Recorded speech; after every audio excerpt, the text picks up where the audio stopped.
현실적으로 납득되는 일이 망하는 길일 수도 있다. 현실적으로 납득되는 일이 망하는 길일 수도 있다라는 제목으로 말씀 전하겠습니다.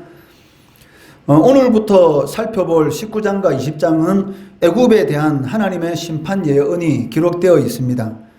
그 중에서 오늘 본문 말씀은 애굽이 쇠퇴할 것에 대한 예언의 말씀인데, 역사적으로 이는 이사야 당시 애굽 전역을 다스렸던 제25왕조와 관련되어 있다는 것입니다. 애굽의 25왕조는 소위 구스 왕조로 이렇게 불렸는데, 그 이유는 구스인들이 애굽 전역을 통일하고 정권을 잡았기 때문입니다. 하지만 구스인들이 애굽을 통일하고 25왕조를 창건하였기는 하였지만 그 애굽의 이 주류 세력이 아니었기 때문에 거듭된 반란으로 인해서 내란이 끊이질 않았습니다. 본문 2절 말씀에서 예언하고 있는 거듭된 내란이 바로 이러한 사실을 잘 보여주고 있습니다. 2절 말씀해 보시면, 내가 애굽인을 격동하여 애굽인을 치리니 그들이 각기 형제를 치며 각기 이웃을 칠 것이요 성읍이 성읍을 치며 나라가 나라를 칠 것이며 라고 기록하고 있다는 것입니다. 그런데 제25왕조 같은 경우는 이 내란으로 인한 그런 어려움만 있었던 것이 아니라는 것입니다. 25왕조 때에 애굽인들이 상상할 수 없는 극심한 이 가뭄도 있었습니다. 그 때문에 그 풍부한 수량을 자랑하였던 나일강마저도 마르는 그런 일이 발생하였습니다.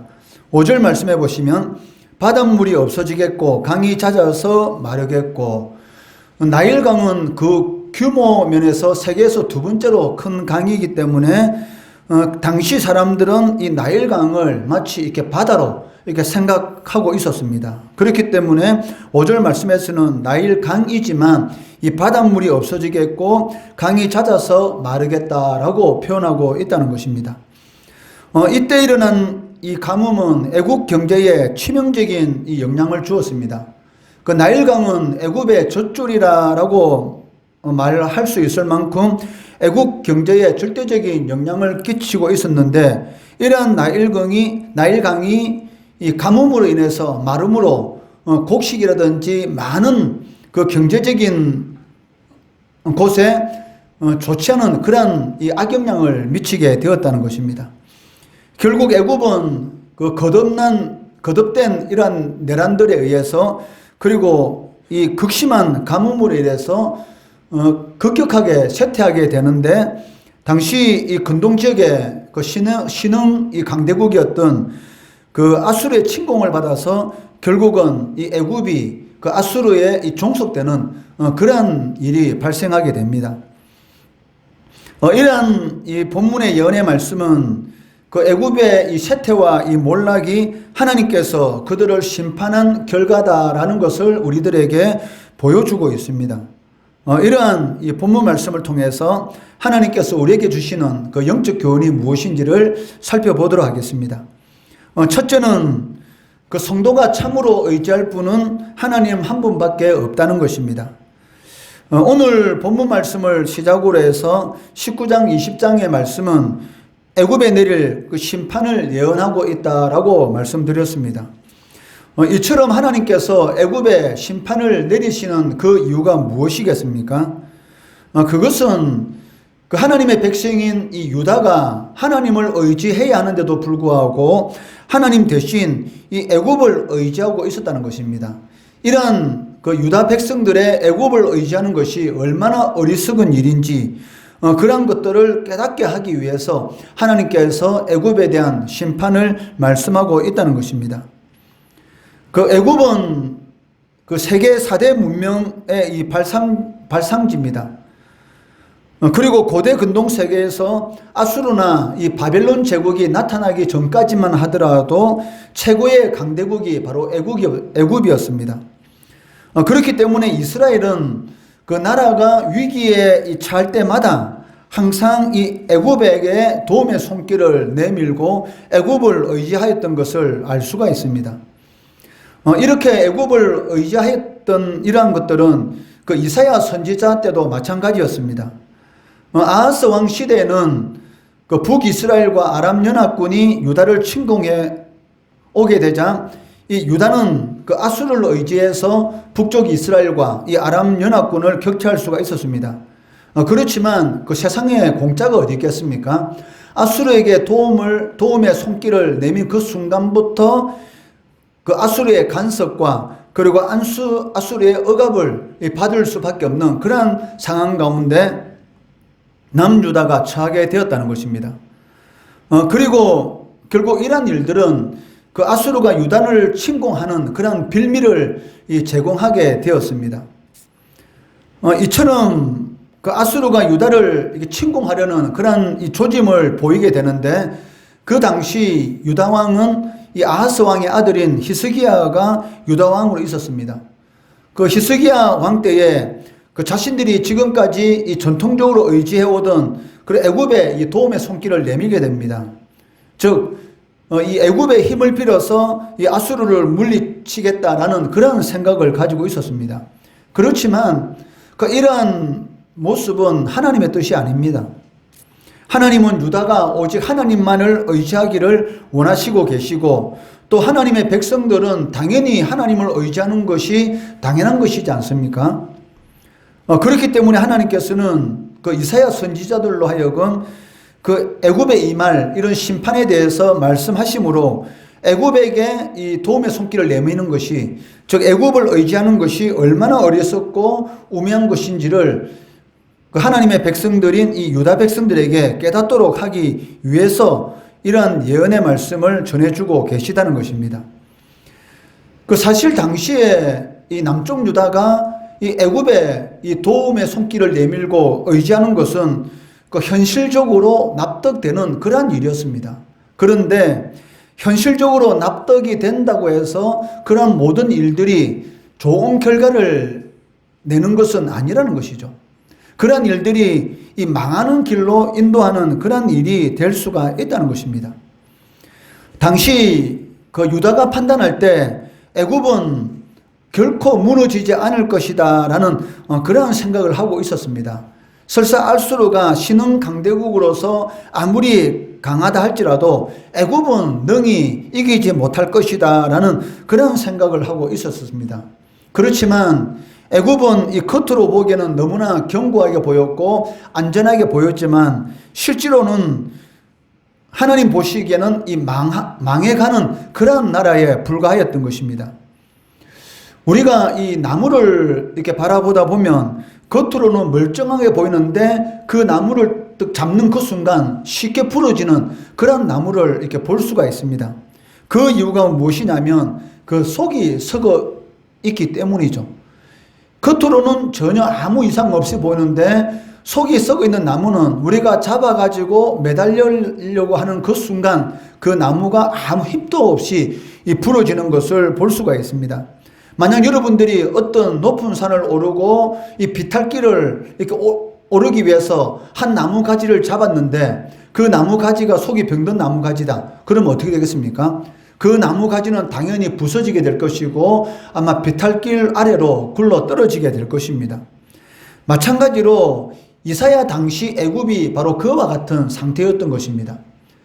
유다 백성들이 보기에는 애굽을 잡으면은 거기에 매달려서 위기에서 건져줄 것처럼 알고 있었지만 실질적으로는 속이 병든 그런 나무와 같이 아무 힘이 없는 그런 그 상황에 처해 있었던 것입니다.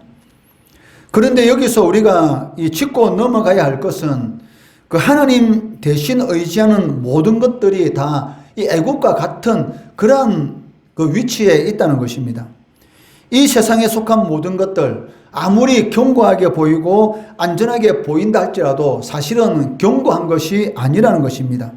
재물, 권력, 학벌 이러한 것들이 우리의 안전을 영원히 지켜줄 수는 없다는 것이죠.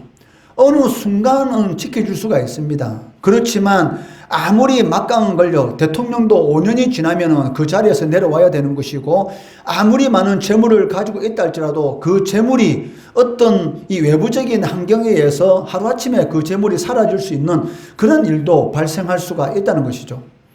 그렇기 때문에 이 세상에 있는 그런 모든 것들은 겉으로 보기에는 견고하고 자신의 안전을 지켜줄 것처럼 보일지라도 실질적으로는 견고하지 않다는 것입니다. 이러한 것들을 우리가 의지하게 되면 가장 먼저 일어나는 문제가 뭐겠습니까? 그 하나님을 잊어버리게 되는 것이죠. 여러분이 어마어마한 그런 재물을 가지고 있습니다. 그러면 여러분들의 삶 가운데 경제적으로 걱정하겠습니까? 무엇을 먹을까, 무엇을 입을까, 무엇을 마실까라는 그런 의식주에 대해서 전혀 걱정, 근심이 없는데 과연 하나님 앞에 나와서 기도하고 하나님 앞에 나와서 예배 드리는가? 그 많은 재산을 가지고 어떻게 사용할 것인가? 어떻게 육신의 즐거움을 누릴 것인가라는 그런 생각으로 머리가 꽉 차게 될 것입니다.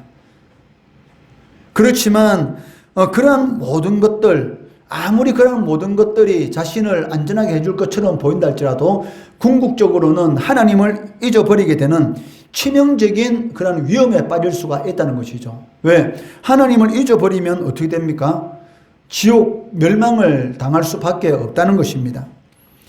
그 세상에 속한 모든 것들은 지극히 제한적이고 한시적인 것입니다. 그리고 이 모든 것들은 이 불완전한 사람으로부터 나온 것이기 때문에 완전히 우리의 인생을 지켜줄 수가 없다는 것입니다. 그러나 하나님은 세상으로부터 나오는 이러한 것들하고는 전혀 다른 분이십니다. 하나님은 전지전능하시고 영원하시고 어제나 오늘이나 영원토록 변함이 없으신 하나님이시다라고 성경은 말을 하고 있습니다. 그리고 하나님은 신실하신 하나님이시기 때문에 하나님을 의지하는 자들에게는 반드시 하나님께서 말씀하신 모든 약속을 지키신다라고 말씀하고 있습니다. 이러한 모든 말씀은 오직 하나님만이 믿고 의지할 수 있는 유일한 분이시다라는 것을 우리들에게 가르쳐주고 있다는 것입니다. 그리고 하나님은 반드시 하나님을 믿고 하나님을 의지하는 자를 붙들어 주시고 결코 실족하거나 낙담하지 않도록 붙들어 주시는 분이시다라는 것을 여러분이 믿으신다면 하나님께서 여러분의 삶 가운데서 이 땅으로부터 오는 것이 아니라 영원히 흔들리지 않는 그런 하나님의 은혜를 베풀어 주신다는 것입니다. 시편 118편 8절 9절 말씀해 보시면 여호와께 피하는 것이 사람을 신뢰하는 것보다 나으며 여호와께 피하는 것이 고관들을 신뢰하는 것보다 낫도다.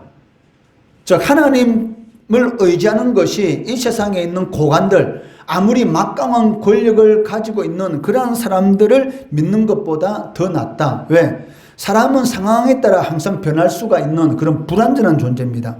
그렇지만 하나님은 완전한 존재이시기 때문에 하나님께 피하는 것이 지혜로운 자다라고 할 수가 있다는 것입니다.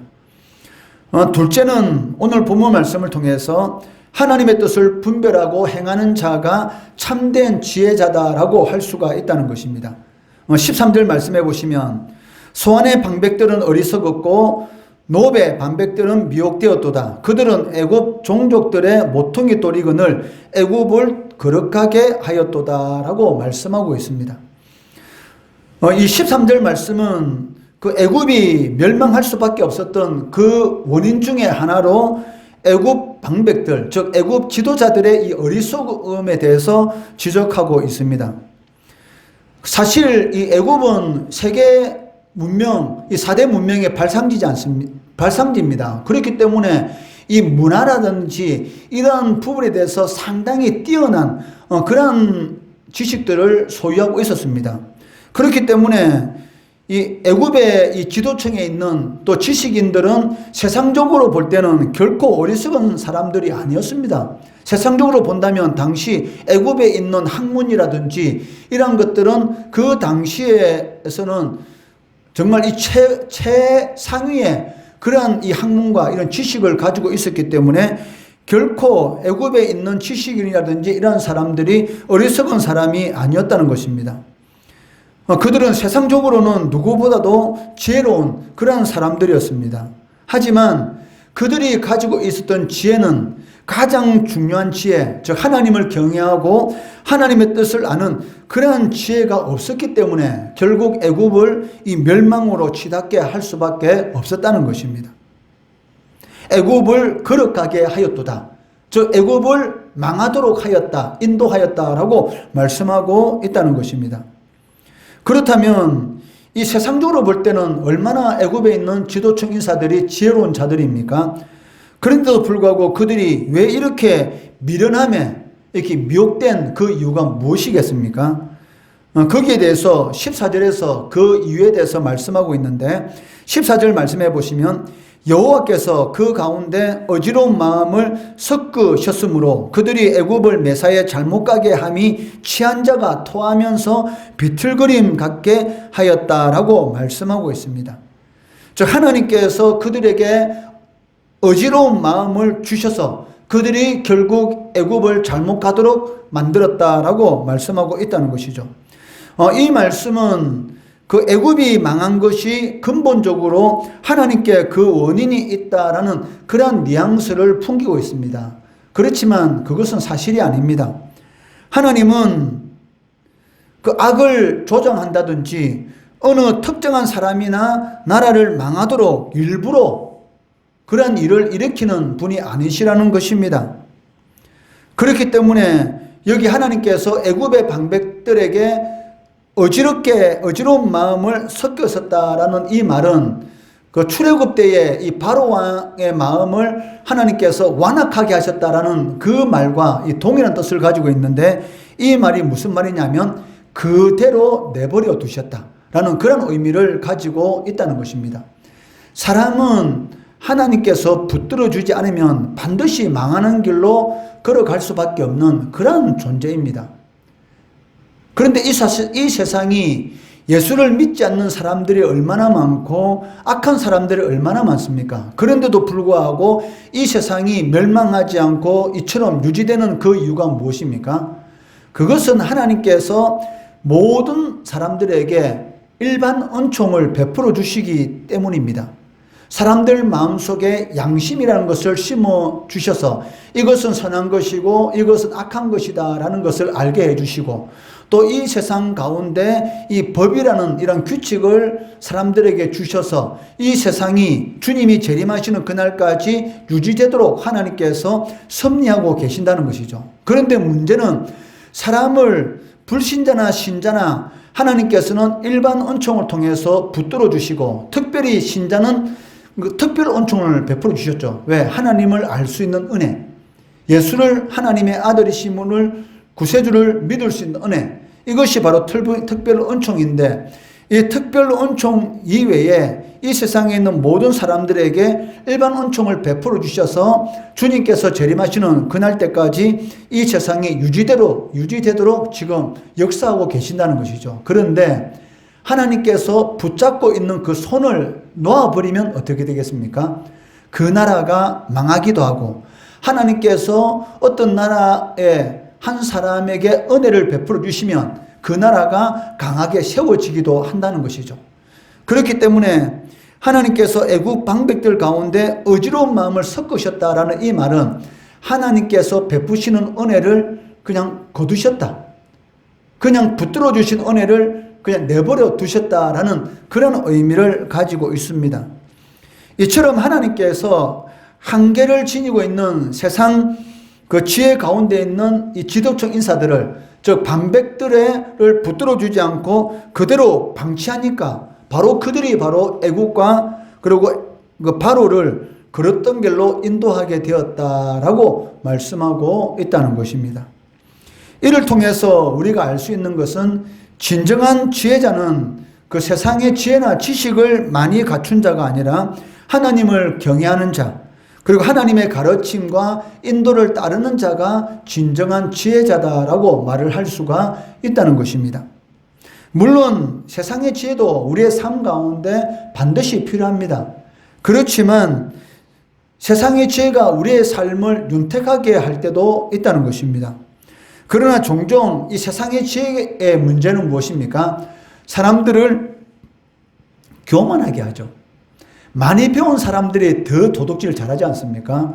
이 매스컴을 통해서 이런 정치인들이라든지 이런 많이 배운 사람들이 이 세금을 포탈한다든지 아니면은 알고 있는 정보를 이용해서 땅을 사게 사가지고 그 땅을 이게 비싸게 팔아먹는 그러한 일을 행하는 것들, 그러한 악한 일을 행하는 사람들을 보면 이 배우지 못한 사람들보다 많이 배운 사람들이 그러한 일을 더 하고 있다는 것이죠.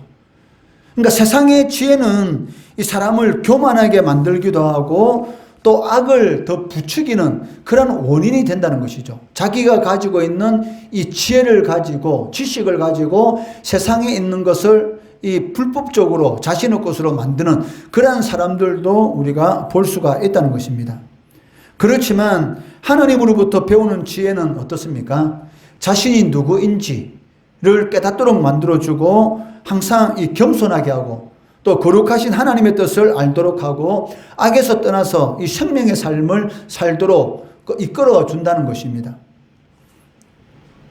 그렇다면 말할 필요가 없지 않습니까? 여러분들은 어떤 지식을 더욱 소중하게 여겨야 하겠습니까? 당연히 세상적인 지식도 우리가 갖추어야 하지만 그것보다 더 중요시 여겨야 하는 것은 하나님으로부터 오는 그 지식을 소유하도록 더욱 열심히 노력해야 되는 것이고 또 하나님의 가르침과 하나님의 뜻을 쫓아 사는 그러한 삶을 살려고 하는 그러한 노력이 필요하다는 것입니다. 그럴 때에 세상 지혜도 갖추게 되는 것이고 또 하나님으로부터 오는 그러한 삶, 하나님을 경외하고 섬기는 그러한 삶을 삶으로 이 세상이 줄 수 없는 그러한 하나님만이 주시는 이 복된 삶을 살아갈 수가 있다는 것입니다. 오늘 이 본문 말씀을 통해서 우리는 이 두 가지를 살펴보았습니다. 첫째는 성도가 참으로 의지할 분은 하나님 한 분밖에 없다라는 것 꼭 명심하시고, 둘째는 하나님의 뜻을 분별하고 행하는 자가 참된 지혜자다라는 것을 꼭 명심하시기 바랍니다. 그래서 하나님에 대한 지식을 열심히 알기 위해서 하나님의 말씀을 날마다 묵상하시고 기도 생활 잘하시고, 그러면 하나님이 주신 지혜로 인해서 세상 지혜도 여러분들이 갖추게 된다는 것이죠. 하나님을 경외하는 자에게 하나님께서 은혜를 베풀어 주시고 지혜를 주십니다. 이런 은혜를 누리시는 우리 성도 되시기를 주의 이름으로 축원합니다.